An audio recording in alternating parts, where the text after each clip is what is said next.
नमस्कार, मैं हूं रोमा और आप देख रहे हैं न्यूज नशा। मुलायम सिंह के गढ़ उत्तर प्रदेश में उनकी ही बहू का हो रहा है अपमान। कद से छोटा पद देकर बीजेपी दिखा रही है मुलायम सिंह की बहू को आईना। जो मुलायम पलक झपकते ही किसी भी इंसान को शून्य से लेकर शिखर पर पहुंचा देते थे, आज उसी की बहू को उत्तर प्रदेश के महिला आयोग का उपाध्यक्ष बनाकर बीजेपी क्या बताने की कोशिश कर रही है। क्या ये मुलायम सिंह की बहू और मुलायम परिवार का अपमान नहीं है? इसे बीजेपी की बदतमीजी कहा जाए या कुछ और। बात साल 2022 की है, जब मुलायम सिंह की बहू अपर्णा यादव सपा छोड़ बीजेपी में शामिल हो गई थी। अपर्णा को लगा था कि जो घर में नहीं मिला वो बीजेपी में मिलेगा, बड़ा पद, ओहदा और सम्मान सब कुछ मिलेगा। बीजेपी को लगा था कि अपर्णा जैसे ही आएगी यादव परिवार के खिलाफ आग उगलना शुरू कर देगी, जिसका फायदा बीजेपी को चुनाव में मिलेगा। लेकिन दोनों की इच्छाएं अधूरी रह गई। अपर्णा तरसती रही कि पार्टी उनको कोई बड़ी जिम्मेदारी देगी और बीजेपी तरसती रही कि यादव परिवार की अपर्णा आग उगले और उसमें घी डालकर उसे और लहराया जाए। लेकिन बीजेपी के घी में फफूंद लग गया, लेकिन अपर्णा मैडम के मुंह से यादवों के खिलाफ कुछ नहीं निकला। शायद यही कारण है कि 2022 से लेकर आज तक बीजेपी ने अपर्णा को पार्टी के अंदर किसी भी तरह की जिम्मेदारी नहीं दी, और आज दिया भी तो क्या, महिला आयोग के उपाध्यक्ष का पद। यह उनके लिए पद है या अपमान, इस बात को तो सभी समझते हैं। तभी तो अपर्णा यादव फौरन आशीर्वाद लेने चाचा ससुर के पास पहुंच गई। राजनीतिक गलियारों में यह चर्चा तेज हो गई है कि अपर्णा उपाध्यक्ष के पद के लिए आशीर्वाद लेने गई थी या घर वापसी का आशीर्वाद मांगने। बताया तो ये भी जा रहा है कि बीजेपी अपर्णा को राज्य महिला आयोग का उपाध्यक्ष बनाकर उनको निपटाने की फिराक में है। शायद अपर्णा भी पार्टी की मंशा को समझ गई है, तभी तो वो झट से चाचा ससुर से मिलने पहुंच गई। चाचा ससुर ने आशीर्वाद दिया या आश्वासन, ये तो पता नहीं, लेकिन अपर्णा के घर वापसी के चर्चे जरूर तेज हो गए हैं। अब देश की जनता ये देखना चाहती है कि मुलायम सिंह की बहू अपमान का घुट पीकर चुप रहेगी या सम्मान के साथ घर वापसी करेगी। उपाध्यक्ष जी महोदय, बहुत बहुत धन्यवाद। आज की बहस से महत्वपूर्ण है। अब ये है महत्वपूर्ण बनाना सरकार के अधिकार में। सरकार ने केवल वायदे पूरे किए हो चुनाव वाले तो देश संपन्न हो जाता। क्या कहा था कि साधारण परिवार के लोगों को 15 लाख देंगे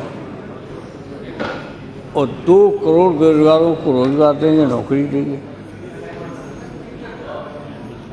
और उसके बाद कई अब क्या गिनाए दोबारा एक बार कह भी चुके तारे दोहरा।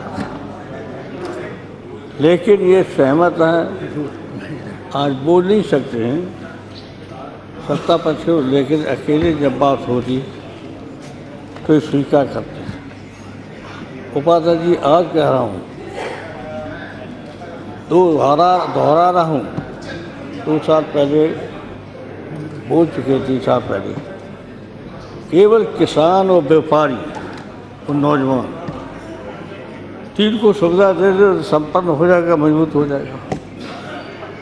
किसान की पैदावार की लागत है और का आपकी कहा तो हम देंगे जोड़ा। किसान सारे, मैं इसीलिए कह रहा हूँ, सारे धंधे व्यापार के जितने भी समय मुनाफा और किसान को घाटा। किसान की सिंचाई और आपको खाद से लेकर के वो भी आपको क्या पता है, सब महंगी हो गई। और किसान की पैदावार का वो जो लागत मूल्य है, जो जोड़े का अभी फिर कहा है जोड़ा देंगे प्रधानमंत्री जी ने। ये मुझे खुशी होगी कि आज अनाउंस कर देंगे जोड़ा देंगे सदन के सामने। तो ये है सबसे ज़्यादा। कोई कहता रहे, मैं क्या उदाहरण भी किया था अमेरिका का। अमेरिका बहुत गरीब देश था शुरुआत में, तो सबसे बार उसने किसानों को अवसर दिया और किसान की पैदावार का घाटा नहीं होने दिया। अगर ज़्यादा पैदावार होगी तो समुद्र में फेंकवा दिया गेहूँ, लेकिन किसान को घाटा नहीं होगा। और सारा काम घाटा किसान को ही है। खाद भी महंगी है, बीज भी महंगा है, पानी भी महंगा है, सिंचाई महंगी हो गई, ट्यूबवेल की भी सिंचाई सरकारी की महंगी हो गई। तो मैं पूछना चाहता हूँ कि ये सब जानते हुए बैठे हैं हमारे सभी किसानों के परिवार में ज़्यादा किसान संपन्न होगा तो देश संपन्न होगा। नौजवानों को रोजगार मिलेगा, नौकरी मिलेगी, जो बेरोजगार हैं उनको मौका मिलेगा तो देश संपन्न होगा। अब साथ साथ में मैं देख रहा हूँ कि अब आई खबर के 2 करोड़ पढ़े लिखे नौजवान बेरोजगार हैं, 2 करोड़। अब बताइए कैसे संपन्न हो जाए, 2 करोड़ बेरोजगार हैं और उनको सभी कोशिश करें तो फिर वो बेरोजगारों को रोजगार मिल जाएगा। मैंने करके दिखाया जब उत्तर प्रदेश के मुख्यमंत्री थे तो सचिवालय में वो अपने ही अधिकारी अपने लोग रख लेते थे। हमने सख्ती की और सख्ती करके और मैं कम से कम 3000 के 5000 फोर्थ क्लास से लेके और आगे बड़े पद पर भी मिला करके इतने रोजगार लोगों को काम दिया, नौकरी दी। पता होगा आपको तो सब। इसके अलावा किसान की खेती का लागत मूल्य उसको भी कर दिया।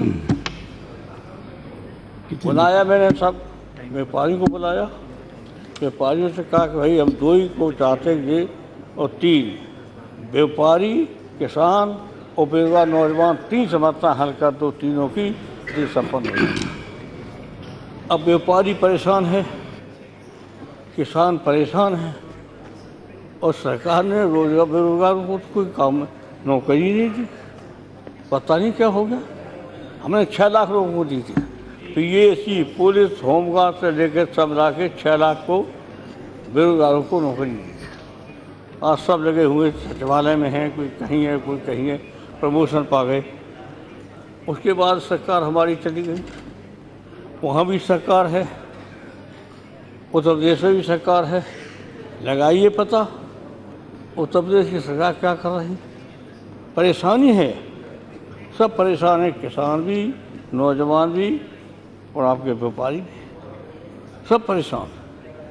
अब जब देश को बनाना चाहते हो संपन्न तो बार बार हम इस बात को सदन में पहले रख चुके थे, काफ़ी दिन पहले तो कुछ करने की कोशिश की, लेकिन उत्तर प्रदेश की उस समय की सरकार जो थी, भले ही बीजेपी की थी, उन्होंने थोड़ा बहुत हमारी बात मानी और मान के कुछ काम किया।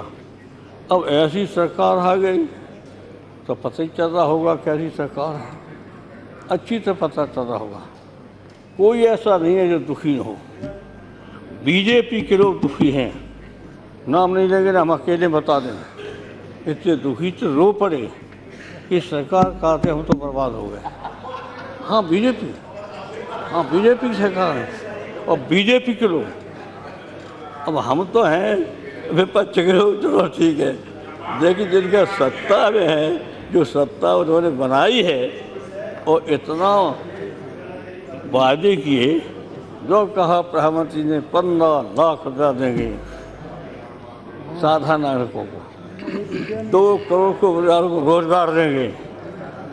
अब क्या क्या गिना, कितने कहा था, एक भी काम नहीं किया।